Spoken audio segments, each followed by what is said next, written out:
classification de Kimberella est importante pour la compréhension scientifique de l'explosion cambrienne. Il s'agissait d'un mollusque, ou au moins d'un protostome. Les lignées protostome et deutérostome doivent avoir divergé de manière significative avant il y a 550 millions d'années.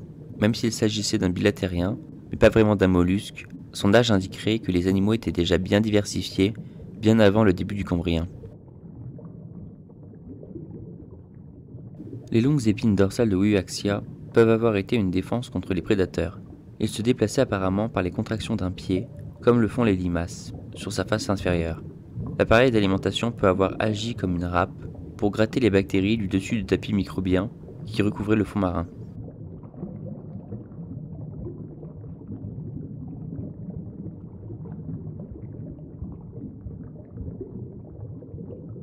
Alkeria ressemblait à des limaces en côte de maille avec des plaques aux extrémités du corps. Comme il n'était pas apte à nager et n'avait pas d'adaptation évidente pour creuser, il a dû vivre sur le fond marin, marchant en faisant onduler son unique pied musclé. Orthrosanclus a peut-être formé un lien entre les familles Alkérides et Wiwaxides, caractérisées par un type similaire d'armure corporelle. Ces organismes pourraient avoir été des mollusques du groupe souche.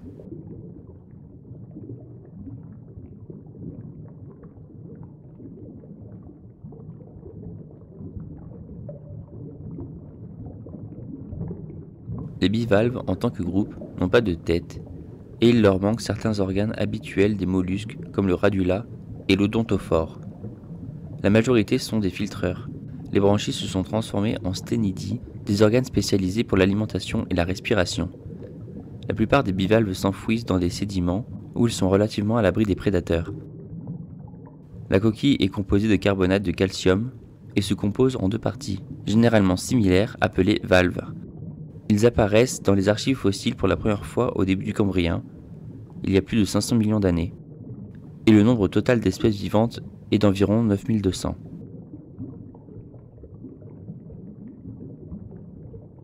L'aire de répartition chronologique de Trigonia s'étend du Permien au Paléocène.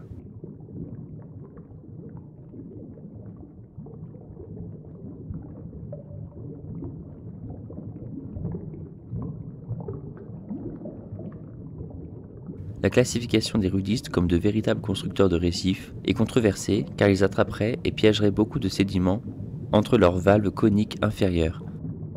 Ainsi, les rudistes n'étaient pas entièrement composés de carbonate biogénique comme le serait un corail. Cependant, les rudistes étaient l'un des constituants les plus importants des récifs au cours de la période du Crétacé. Au cours du Crétacé, les récifs rudistes ont connu un tel succès qu'ils ont chassé les coraux scléractiniens de nombreux milieux tropicaux, y compris les plateaux que sont aujourd'hui les Caraïbes et la Méditerranée. Pendant cette période, les eaux tropicales étaient entre 6 et 14 degrés plus chaudes qu'aujourd'hui, et aussi plus fortement salines.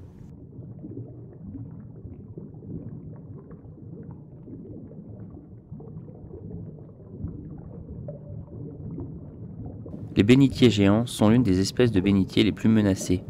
Leur population diminue rapidement et le bénitier géant s'est éteint dans de nombreuses régions où il était autrefois commun. Ils peuvent peser plus de 200 kg, mesurer jusqu'à 1,20 m de diamètre et avoir une durée de vie moyenne à l'état sauvage de plus de 100 ans.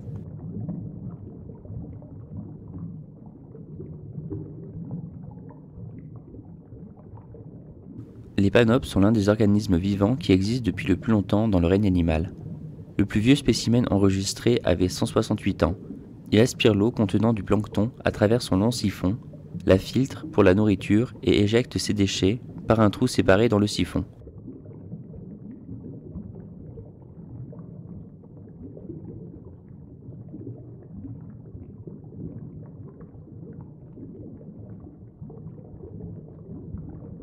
Pour échapper aux prédateurs tels que les crabes et les crevettes, les valves du pétoncle de flamme sont utilisées dans une locomotion rapide, claquant leurs valves ensemble pour se propulser.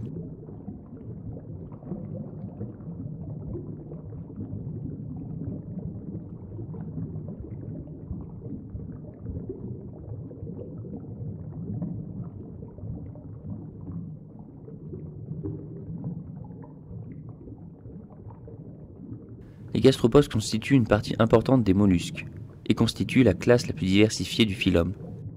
avec 80 000 espèces vivantes d'escargots et de limaces, les premiers étant exclusivement marins. La glande œsophagienne du gastéropode aux pieds écailleux abrite des gamma-protéobactéries symbiotiques à partir desquelles l'escargot semble se nourrir.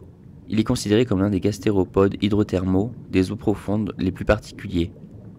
Et c'est le seul animal existant connu qui incorpore du sulfure de fer dans son squelette. Les gentines vivent à la surface même de l'eau. Elles font des larves nageant librement, mais les adultes ne nagent pas, et ne peuvent créer leur radeau qu'à la surface où des bulles d'air sont disponibles.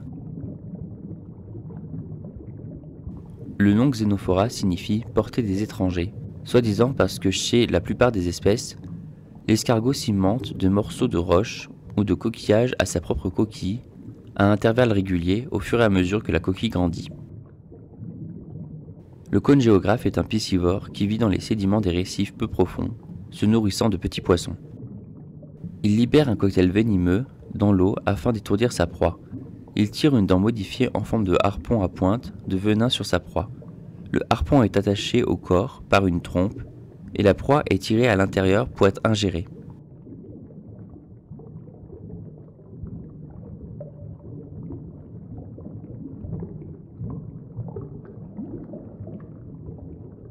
Kalinga ornata est nocturne et préfère les substrats sablonneux ou limoneux.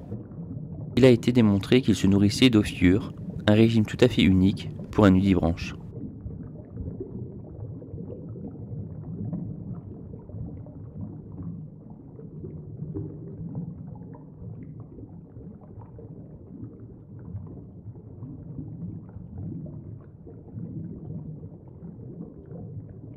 Le processus d'alimentation de Clione limacina est quelque peu extraordinaire.